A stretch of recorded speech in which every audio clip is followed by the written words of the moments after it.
Welcome to the McCormick Pier condominiums. Nestled in between the Broadway Bridge and the Steel Bridge, these condos sit right on the banks of the Willamette River.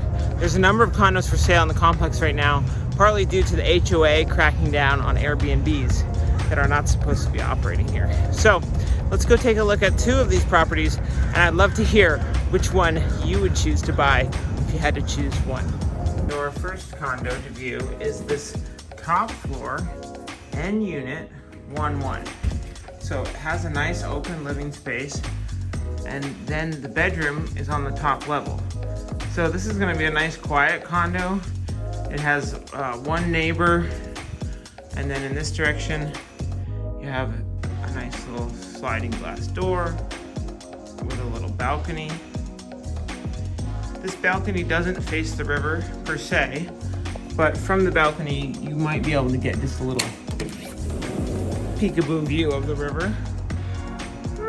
Very peekaboo, but it still has nice light, south facing, and once again, no one's over your head, and only one person is next to you. This condo is also very affordable.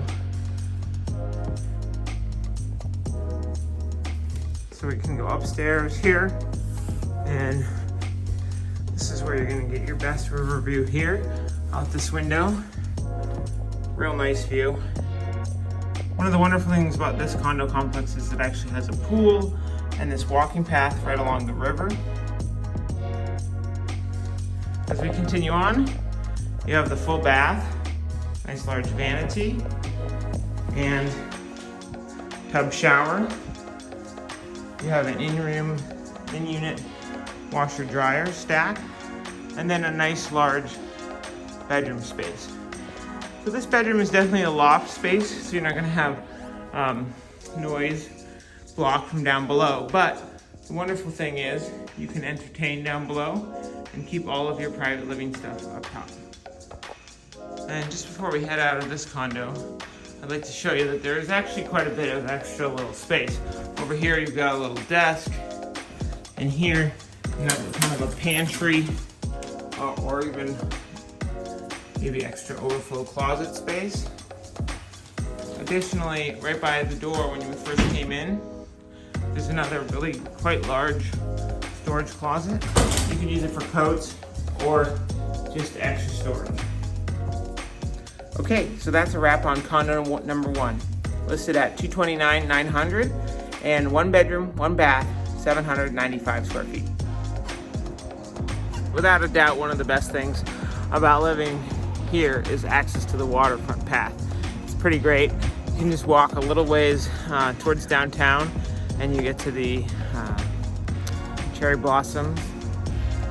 Okay, so condo number 2 is just a little bit closer to the Broadway Bridge, and it's a ground floor unit. It's actually just a little bit below ground level. Okay, so we're at condo 2. Has a slightly different layout. It kind of has this kitchen breakfast bar that opens into the living room. Then the living room pours out to this patio. Kind of looks out on the courtyard. I will say, because this is a ground floor or even sub-ground unit, I'm hearing some footsteps overhead. So it's definitely one of the compromises of living in a lower level unit. This unit is staged, so it does give you a little bit better sense of what it would be like to live in this unit. Lots of storage here. Got the full bath here. And over here is the 1 bedroom. I'd be curious to see from your perspective as the video followers how each of the units presents, because this unit you can definitely see how large each of the spaces are. When it's not furnished, it's a little harder to see, but you can still get some sense. Here's a large reach-in closet, and this unit also does have a washer and dryer in the unit.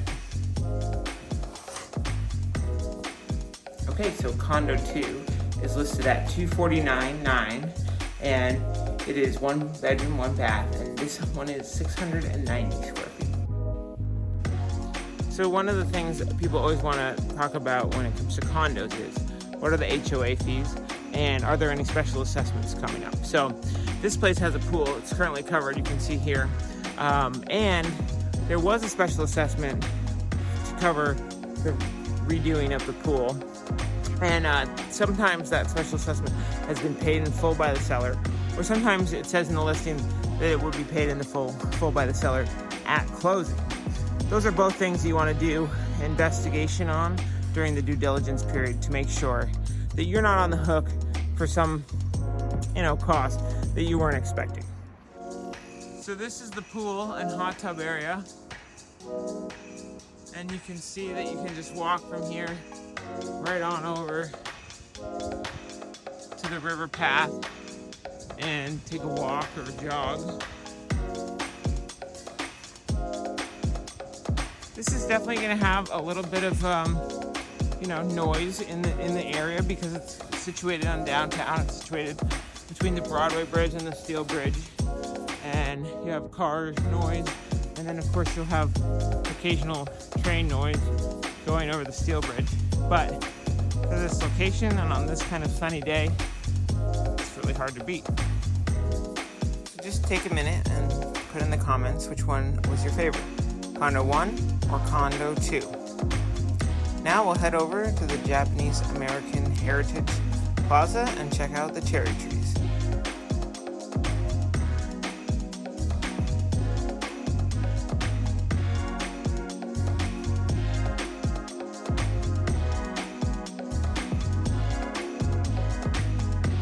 This is the Steel Bridge. It's such a cool bridge. It's a double-decker lift bridge. So on the top deck, you have two different directions of car traffic and the MAX train, and then on the lower level you actually have a railway, so railroad tracks, as well as a mixed-use pedestrian and bicycle track.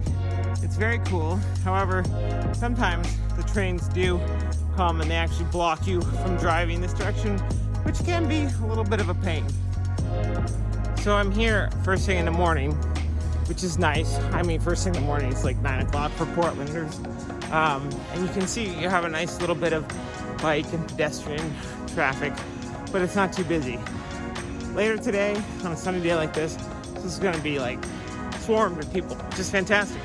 People in Portland love to come out and appreciate good weather, see the cherry blossoms. A lot of people in Portland, especially when the weather turns nice, like to commute downtown by bike or even by walking.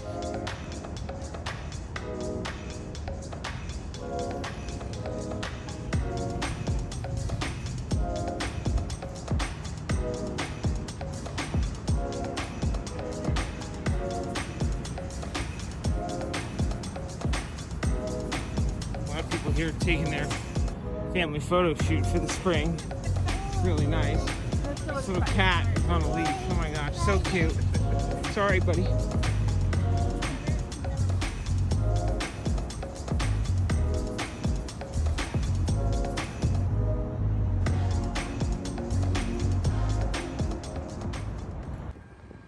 So this is the Japanese American Historical Plaza. It remembers particularly the Japanese Americans who were treated terribly during World War II, even though so many of them were fighting bravely to alongside all of the other U.S. forces, both in the European and Pacific theaters. Meanwhile, back here in Portland, there was some really unfortunate and very racist and xenophobic things happening. The Oregonian even had the headline after MacArthur's internment camp order that Portland was going to be the first, quote, Jap-free city.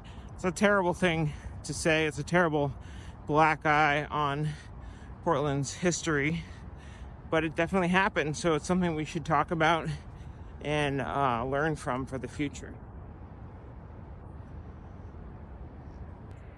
Okay, so that wraps on this day in Portland tour. We took a look at a couple of riverfront condos, and now we're here at the Japanese American Historical Plaza thinking about things that have happened to our Japanese American brothers and sisters in the past. And, you know, this always brings up xenophobia and how it doesn't seem to ever go away. It just keeps permeating and changing into different manifestations. So something to think about, something to examine, and see how we can do better for the future.